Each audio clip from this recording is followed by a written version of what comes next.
ನಮಗೆ ಹೆಜ್ಜೆ ಇಡಿಸುವಂತಹ ಪುಣ್ಯಾತ್ಮರು ಎಲ್ಲರೂ ಗುರು ಗುರುವಿನ ನೆನೆಸುವಂತಹ ದಿವಸದು ಬಂಧುಗಳೇ.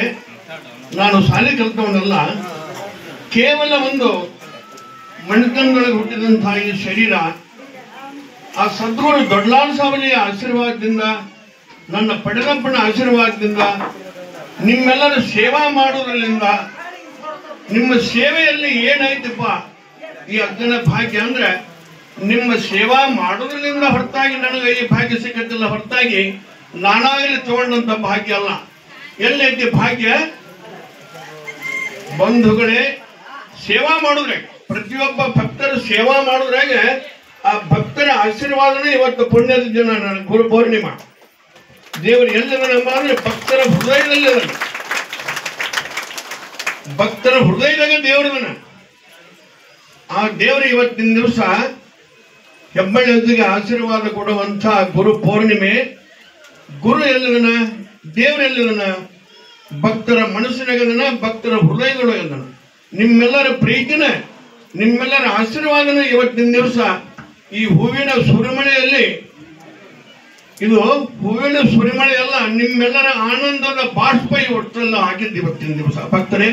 ಇದರಂತೆ ನಿಮ್ಮೆಲ್ಲರಿಗೂ ದೇವರು ಆರೋಗ್ಯ ಕೊಟ್ಟು ನಿಮ್ಮ ಸಂಸಾರದೊಳಗೆ, ನಿಮ್ಮ ಮನೆತನದೊಳಗೆ, ನಿಮ್ಮ ಬಾಳ್ಯದೊಳಗೆ ಸದಾ ಸುಖದಿಂದ ಇರಲಿ ಪರಮಾತ್ಮ. ನಿಮ್ಮ ಕಷ್ಟ ಅನ್ನುವಂಥದ್ದು ದೂರ ಮಾಡಲಿ, ಸಮಾಜದೊಳಗೆ ಒಂದು ದೊಡ್ಡ ವಸ್ತು ಆಗಿ ಬಾಳಲಿ, ಬದುಕಲಿ. ನಿಮ್ಮೆಲ್ಲರಿಗೂ ಆ ಪರಮಾತ್ಮ ಕೈ ಬಿಡುವುದಿಲ್ಲ. ಇದು ಅಗ್ನಿ ಕಂಡೀಷನ್ ಹೇಳ್ತೀನಿ, ನಂಬಿದ ಭಕ್ತರನ್ನ ಎಂದೂ ಕೈ ಬಿಡುವುದಿಲ್ಲ ಅಂತ ಹೇಳ್ತಾನ ಲಾಲ್ಸಾವಲಿ. ಆ ಬೂದಿ ಒಳಗೆ ಮಾತ್ರ ಪರಮಾತ್ಮನ ಅವತಾರ ಐತಿ. ಹೆಬ್ಬಳ್ಳಿ ಅದರದ್ದು ಏನೈತಿ? ಆ ಬೂದಿ ಒಳಗೈತಿ. ಆ ಬೂದಿ ಒಳಗೆ ಪರಮಾತ್ಮನ ಶಕ್ತಿ ಐತಿ. ಆ ಬೂದಿ ನಂಬಿದ ಭಕ್ತರು ಉದ್ಧಾರ ಹಾಕೊಂತ ಬಂದಾರ. ಈಗ 46ನೇ ವರ್ಷ ಈ ಪಟಗ ಸುಟ್ಟಿ ಅಲ್ಲ. ಆದ್ರೆ ಭಕ್ತರೇ, ಆ ಲಾಲ್ಸಾವಲಿ ನಿಮ್ಮೆಲ್ಲರೂ ಸೇವಾ ಮಾಡಕ್ ಹಚ್ಚಾನ. ನಿಮ್ಮೆಲ್ಲರೂ ಸೇವಾ ಮಾಡಕ್ ಹಚ್ಚಿದಾಗ ನೀವು ನನಗೆ ಕೊಡುವಂತ ಆಶೀರ್ವಾದ ಅಷ್ಟಿಷ್ಟಲ್ಲ, ಅದು ಹೇಳ್ತಿರೋದಷ್ಟು ನಿಮ್ಮ ಭಕ್ತರ ಆಶೀರ್ವಾದ ನನಗೆ ಸಿಕ್ಕತಿ. ದೊಡ್ಡಲಾಲ್ ಸಾವಲಿ ಶಕ್ತಿ ಅಂಟಿಕೊಂಡತಿ. ಪರಮಾತ್ಮ ನಿಮಗೆ ಎಲ್ಲರಿಗೂ ಒಳ್ಳೆಯ ಸದ್ಬುದ್ಧಿ ಕೊಡ್ಲಿ. ಸದಾ ಒಂದು ಇದರಂತೆ ಭಕ್ತಿಯಲ್ಲಿ ನೀವು ಹೆಚ್ಚಿನ ಹೆಜ್ಜೆ ಮುಂದಿಡ್ಲಿ. ನನ್ನ ಸಿಗಾಕಷ್ಟ ಇಲ್ಲ, ಯಾವುದೇ ಸಿಗದಾಗಲಿ ಪುಣ್ಯ ಕೆಲಸ, ಸತ್ಕಾರ ಕೆಲಸ ಎಲ್ಲಿ ನಡೆದಿರ್ತೈತಿ ಅಲ್ಲಿ ಹೆಚ್ಚಿನ ಭಾಗಿಯಾಗಿ ಪುಣ್ಯದ ಕೈ ಮುಂದೆ ಮಾಡಿ ನೀವು ಪುಣ್ಯಾತ್ಮರು ಎಣಿಸ್ಕೊರಿ. ಆದ್ರೆ ದುಷ್ಟ ಎಣಿಸ್ಕೋಬೇಡ್ರಿ. ಯಾವಾಗಲೂ ಪರಮಾತ್ಮ ನಮಗೆ ಕೊಟ್ಟ ಬಲಗೈ ಹ್ಯಾಂಗೈತಿ ಹಿಂಗ ಮಾಡಕ್ಕಲ್ಲ, ಅದು ಯಾವಾಗಲೂ ಹಿಂಗ ಮಾಡಕ್. ಹಿಂಗ ಮಾಡು ಕೈಯನ ಪುಣ್ಯದ ಕೈ, ಹಿಂಗ ಮಾಡು ಕೈಯನ ಭಿಕ್ಷದ ಕೈ. ಅದು ವಿಚಾರ ಮಾಡ್ರಿ ಬಂಧುಗಳೇ. ನಿಮ್ಮೆಲ್ಲರಿಗೂ ಆ ಪರಮಾತ್ಮ ಸದಾ ಹಿಂಗ ಅಭಯ ಹಸ್ತ ಇಟ್ಟ ತಲೆ ಮ್ಯಾಗ. ಅದರಂತೆ ನೀವು ಎಲ್ಲರಿಗೂ ಪ್ರಸಾದ ಆಗಲಿ. ಯಾವುದೇ ಒಂದು ಅಣು ಅಪ್ಪಟ್ಟಿನೊಳಗೆ, ಬಂಧು ಬಾಂಧವರೊಳಗೆ ಯಾವುದೇ ಒಂದು ಬಡಸೀವಿ ತ್ರಾಸ ಮಾಡಿಕೊಂಡು ಬಂದೈತಿ ಅಂದ್ರೆ ಅದನ್ನ ಕೈ ಬಿಡಬೇಡ್ರಿ. ಎತ್ತಿಡಿ, ನಿಮ್ಮಲ್ಲಿರುವಂತಹ ಸಹಾಯ ಸಹಕಾರ ಮಾಡಿ ಅದನ್ನು ಉಳಿಕೊಂಡು ಪ್ರಯತ್ನ ಮಾಡ್ರಿ. ಗುರು ಹೇಳೋದು ಏನಪ್ಪಾ? ಗುರು ಯಾವಾಗಲೂ ಸದ್ಬುದ್ಧಿ,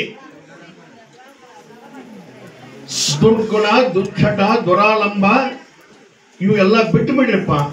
ಒಳ್ಳೆ ಮಾನವರಾಗ್ರಿ, ಒಳ್ಳೆ ಬುದ್ಧಿವಂತರಾಗಿ, ಒಳ್ಳೆ ಮಾರ್ಗದರ್ಶನದೊಳಗೆ ನೀವು ಒಂದು ಗುರುವಿನ ಬೆನ್ನು ಹತ್ತಿರಿ. ಗುರು ಯಾವಾಗಲೂ ನಮ್ಮನ್ನ ಯಾವಾಗಲೂ ಅನ್ಯಾಯ ಮಾರ್ಗಕ್ಕೆ ಕರ್ಕೊಂಡು ಹೋಗೋದಿಲ್ಲ. ಯಾವುದೇ ಒಂದು ಸ್ಥಾನದಲ್ಲಿ, ಮಠ ಮಂಡ್ಯದಾಗಲಿ, ಮಸೂತಿ ಮಂದಿರದಾಗಲಿ, ಯಾವುದೇ ಗುಡಿ ಗುಂಡರದಾಗಲಿ, ಗುರು ಯಾವಾಗಲೂ ನಮ್ಮನ್ನ ಅನ್ಯಾಯ ಮಾರ್ಗಕ್ಕೆ ಕರ್ಕೊಂಡು ಹೋಗೋದಿಲ್ಲ. ಗುರು ಯಾವಾಗಲೂ ಒಳ್ಳೆ ಮಾರ್ಗಕ್ಕೆ ಕರ್ಕೊಂಡು ಹೋಗ್ತಾನ.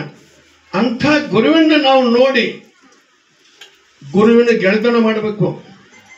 ಶರೀಫ ಅಂಥ ಗುರುವಿನ ನಂಬಿಕೊಂಡು ಗುರುವಿನ ಗುಲಾಮನಾದ. ಗುರುವಿನ ಗುಲಾಮನಾದಾಗ ಗುರುವಿನ ಹೆಸರು ಬರುವಲ್ಲ ಬಾಯಾಗ ಶರೀಫಿನ ಹೆಸರು ಬರಾಕತ್ತಿದ್ದು. ಜಗತ್ತಿನ ಬರೋದು ಯಾವುದು? ಶರೀಫಿನ ಹೆಸರು ಬರ್ತದೆ. ಮೊದಲ ಗೋವಿಂದನ ಹೆಸರು ಬರೋದಿಲ್ಲ. ಅಂದ್ರೆ ಶರೀಫ ಗುರುವಿನ ಮೀರಿಸಿಬಿಟ್ಟ.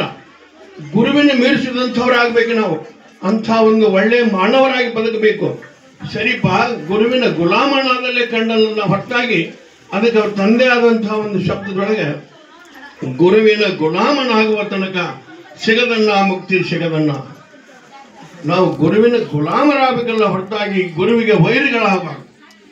ಗುರುವಿಗೆ ವೈರಿಗಳಾಗಿ ಜೀವನ ಮಾಡಿದೀವಿ ಅಂದ್ರೆ ಗುರುವಿನ ಶಾಪ ನಮಗೆ ತಟ್ಟೆತ್ತಿರುತ್ತೆ. ಒಮ್ಮೆ ನಮ್ಮ ವಂಶ ಪಾರಂಪಾರ ನಮ್ಮ ರಕ್ತಾಂಶದೊಳಗೆ ಗುರು ಶಾಪ ಅನ್ನೋದು ದೊಡ್ಡ ಶಾಪ. ಆ ಗುರುವಿನ ಮನಸ್ಸು ಗೆದಿಬೇಕು, ಗುರುವಿನ ಗುಲಾಮ ಆಗಬೇಕು.